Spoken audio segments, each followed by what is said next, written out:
Welcome everybody. Happy Father's Day to you. June 17th, 2012, and we are here at the site of the new Holy Trinity Church and for the historic beam signing event. So we're going to begin with the hymn of our church and offer a prayer, and then you may proceed forward with your commemorative markers and go to your sections of the beam as Bill will show you and commemorate your names and parents and fathers and whoever it is that you would like to inscribe in the future of the Trinity Church.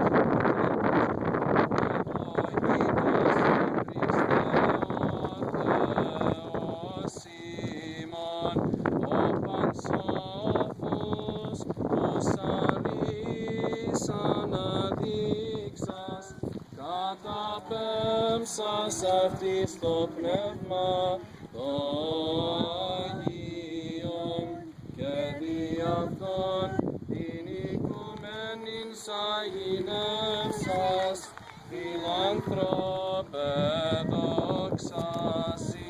Christ our God, we ask that you receive the names of those commemorated here, lift them up into your heavens, that you may bless them at all times, grant rest to those who have gone on before us in eternal rest, for you are blessed among every of the ages of ages. Amen. Amen.